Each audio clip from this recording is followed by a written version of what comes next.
The access card reader beeped twice, that short, flat sound it makes when it doesn't recognize you anymore, and I stood there in the lobby of the building I'd spent 11 years walking into every single morning, watching the little light blink red. I didn't move right away, I just looked at it. The security guard at the front desk, a young guy named Trevor who used to wade me through without even glancing up, was suddenly very interested in his monitor screen.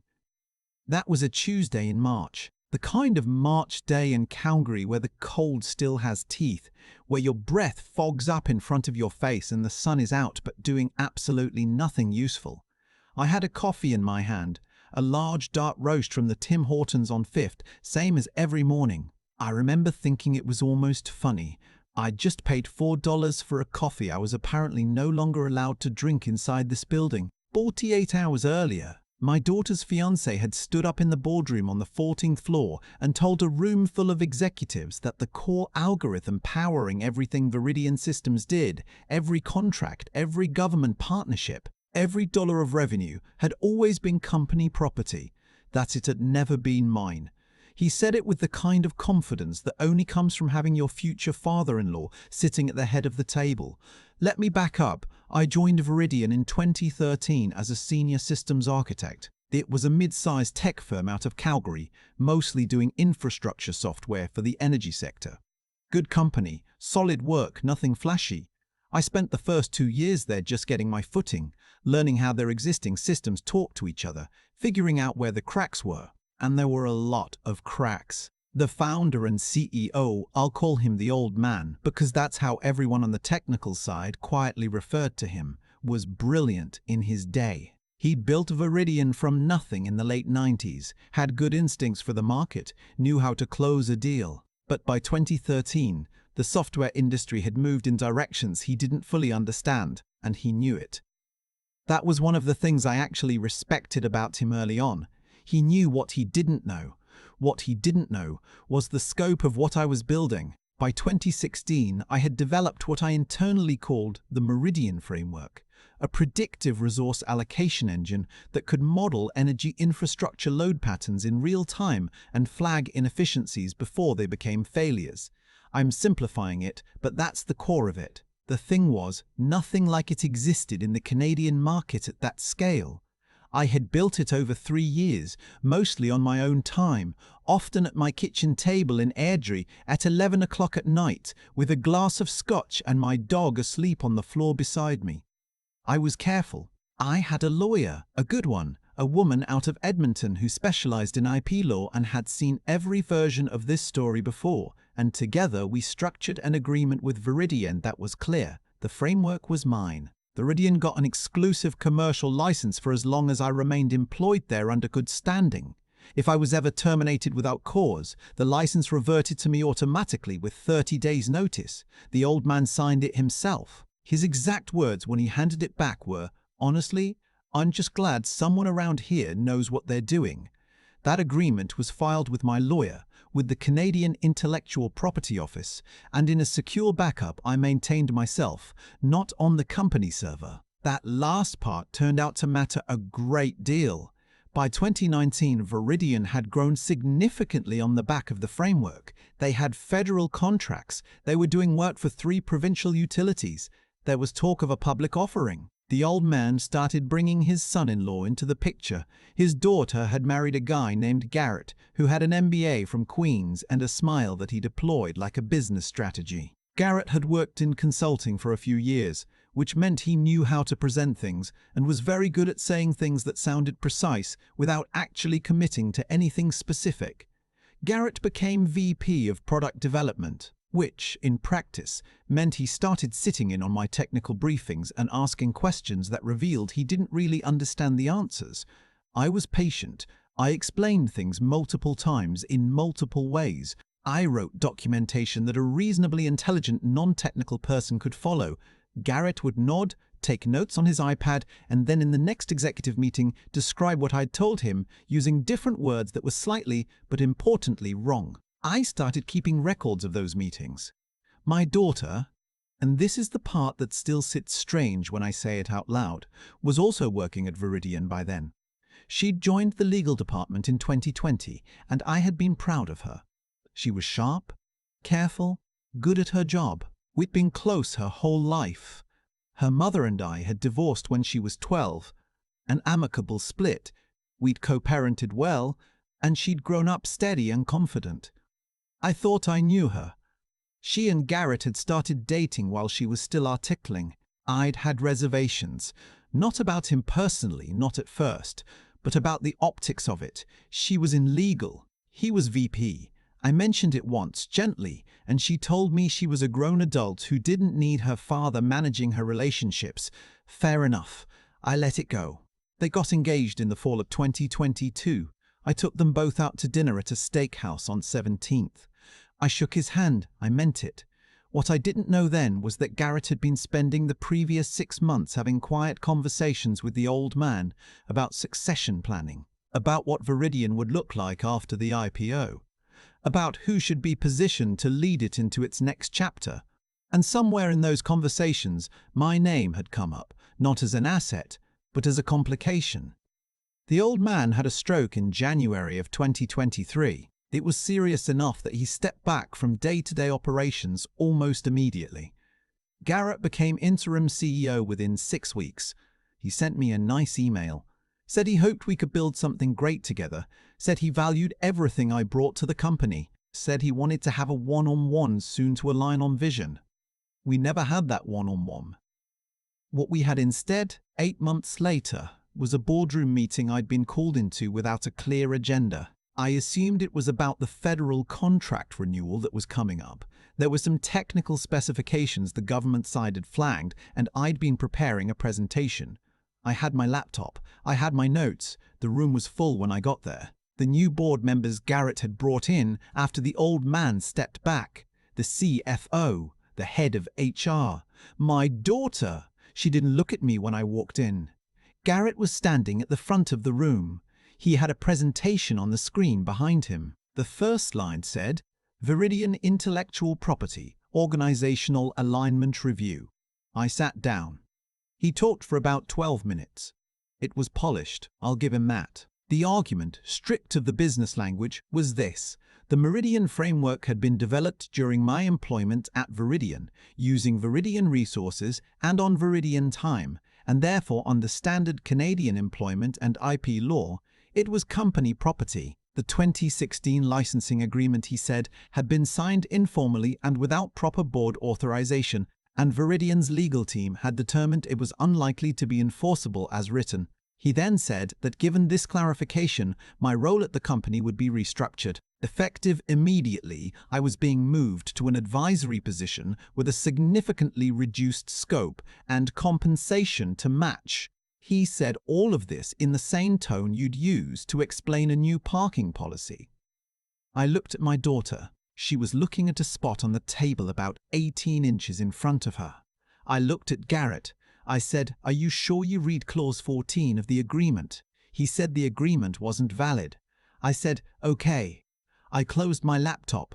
I picked up my bag. I said, "Enjoy the rest of the afternoon." Nobody said anything as I walked out. In the elevator, riding down to the lobby, I took out my phone and sent one text to my lawyer in Edmonton. It said, "They just moved. Start the clock." She replied in under 2 minutes. All she said was, "Copy." The next morning, when I tried to badge into the building, the light blinked red, so they'd escalated from advisory role to access revoked overnight. That was faster than I'd expected, and honestly, it told me something. It told me they were nervous. I drove back to Airdrie. I made a fresh pot of coffee, sat down at the kitchen table, the same table where I built the whole thing, and called my lawyer on speakerphone while I opened my laptop. Everything was still there. The backups, the version history, the original filing documents, the signed agreement, the complete record of 11 years of work. My lawyer walked me through the timeline. The licensing agreement had been properly witnessed, properly filed, and the CIPO registration was clean. Garrett's legal team had apparently convinced themselves that employment IP defaults under Canadian law would override a specific written agreement, which was either a misreading of the law or a deliberate gamble.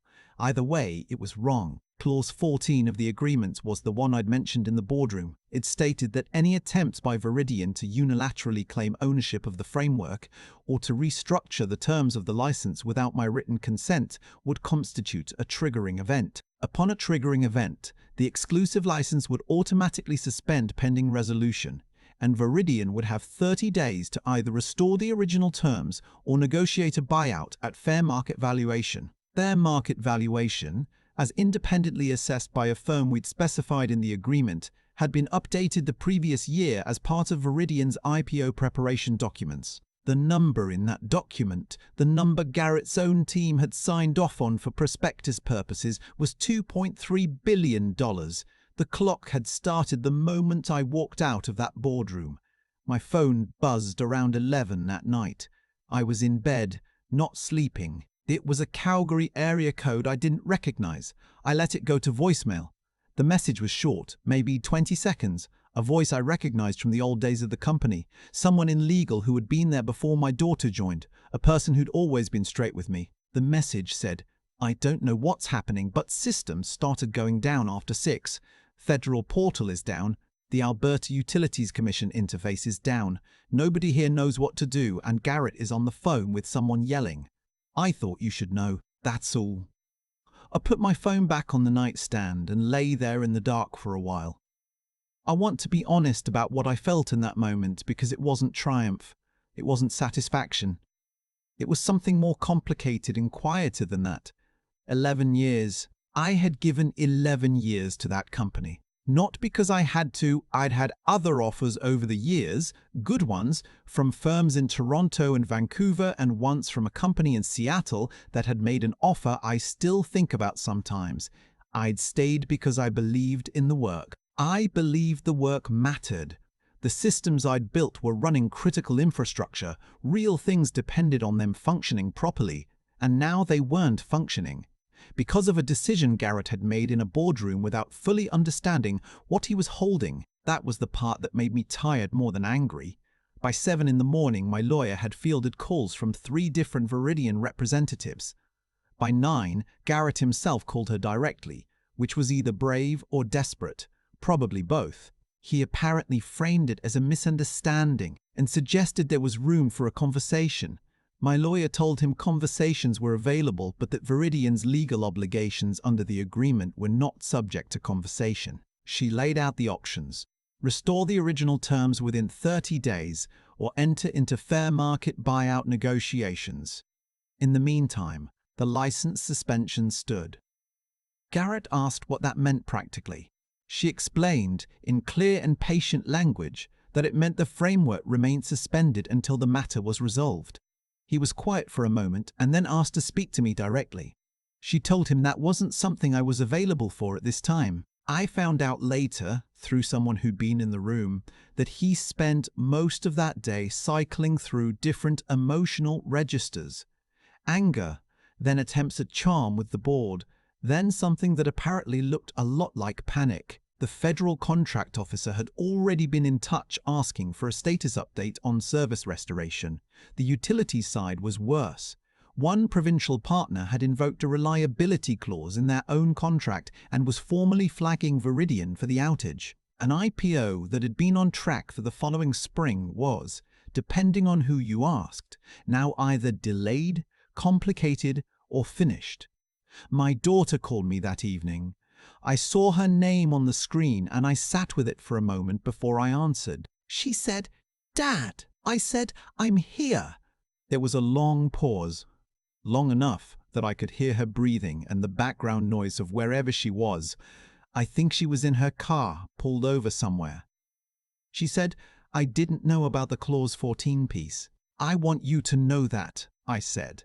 "Okay." She said, "He told me it was a formality, that the legal team had reviewed it." I said, "I know." Another long pause. She said, "Are you going to be okay?" I thought about that for a second. "Yeah," I said. "I'm going to be okay. The question is, what you're going to do." She didn't answer that. We stayed on the line for another minute without saying anything, and then she said she had to go. and I said goodnight, and that was it. I don't know exactly what she said to Garrett after that conversation. I don't know what she said to her grandfather. The old man had been following the situation from his home in Kelowna, I heard, and his reaction was reportedly not mild. I know that 2 weeks into the 30-day window, Veridian's board voted to remove Garrett as interim CEO. He retained his board seat temporarily pending further review. My daughter tendered her resignation from the company the same week. She called me again the evening after that. We talked for almost 2 hours. It was a harder conversation than the first one. More honest, more painful in some ways, more necessary. She told me things I needed to hear, and I told her things I should have said years earlier about what I'd seen happening and had kept to myself to avoid complicating her situation. We cried a bit, both of us, at different points. My dog, who had been asleep in the hallway, came and sat next to me partway through, which is what he does when he can tell something is wrong. By the end of the 30-day window, Veridian had retained new legal counsel and come to the table with a genuine buyout offer. The negotiation took 6 weeks. My lawyer was exceptional throughout. The final number was not the full $2.3 billion. I want to be realistic here, not dramatic, but it was enough, more than enough. The kind of number that doesn't feel real when you first see it written down, that you read twice and then sit quietly with for a while. The morning after the agreement was signed, I got an email from the Canadian Intellectual Property Office. It was a standard administrative notice, a formality related to the filing updates during the process, but it included a brief notation acknowledging my contributions to infrastructure resilience technology in the Canadian context. I printed it out. I don't know why. I'm not a person who usually prints things out. I just wanted to hold it. My lawyer sent me a bottle of scotch. A very good one, an Owen 18, with a card that said, "You knew exactly what you were holding. Well done."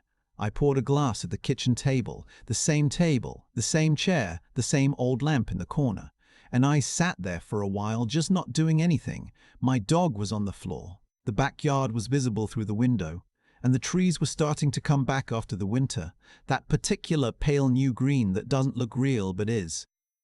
I want to say something here that I've been thinking about for a while, because I think it's the actual point of all of this.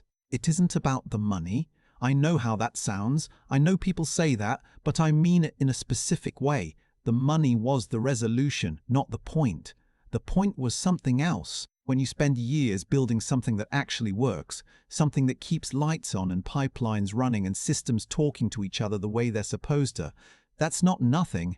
That has weight. And when someone who doesn't understand it, who has never once stayed up until midnight on a Tuesday trying to understand why a load prediction module is throwing a 12% variance in cold weather conditions, when that person decides that what you built is theirs now, the insult isn't financial. The insult is about respect, about what work means and who it belongs to. I stayed because I believed in the work. I protected myself legally because I'd seen enough to know that belief alone wasn't sufficient. And when the moment came, I didn't argue in that boardroom. I didn't raise my voice. I didn't need to. I just asked one question and then I left. Everything after that was already in motion. I talk to my daughter most weeks now. She's taken some time, doing some consulting work, thinking about what she wants to do next. We're rebuilding something between us, carefully, the way you do when something has cracked, not pretending the crack didn't happen, but finding out if the structure still holds. It does. So far, the old man sent me a letter, an actual handwritten letter on paper, mailed from Kelowna.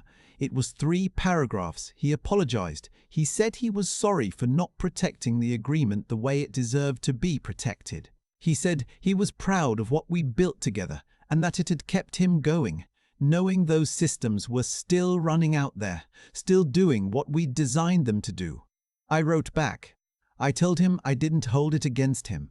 That was true. The work is still running. Different ownership now, structured correctly, with proper attribution and protection in place. The systems I built are still managing load predictions across 3 provinces, still flagging the inefficiencies before they become failures, still doing quietly and reliably what they were always designed to do. That's the part that matters most to me. I still get up early. I still make coffee. I work from the kitchen table in Airdrie, my dog on the floor, the backyard going green in the spring, going golden in the fall. I'm doing some consulting now, some early stage work with a firm in Waterloo that has interesting problems I want to think about. I'm not in any hurry. Some mornings I drive past that building on 5th, on my way to nowhere in particular, and I don't feel much when I see it. Not bitterness, not even satisfaction, just a kind of clean, clear recognition. I know what I built. It's still there. That's enough. There's a moment somewhere in the middle of all of this that I keep coming back to. Not the boardroom, not the badge going red. It's later. I'm sitting at my kitchen table in Airdrie. It's past midnight. My dog is on the floor, and I'm looking at a document I filed 8 years ago with a lawyer in Edmonton who told me, very calmly, "You're right to do this." Most people don't. I remember thinking at the time that it felt almost paranoid, that maybe I was being the kind of person who expects the worst from others. I wasn't being paranoid. I was being honest about how the world works. What I've come to understand, not from books, not from anyone telling me, but just from living through it, is that the things that protect you are almost never the dramatic gestures.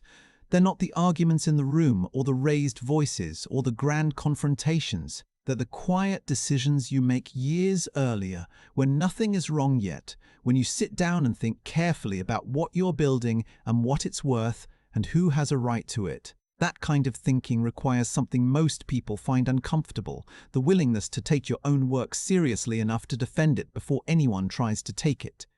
Garrett walked into that boardroom believing he understood the situation. He had an MBA, a polished presentation, and a room full of people who deferred to him.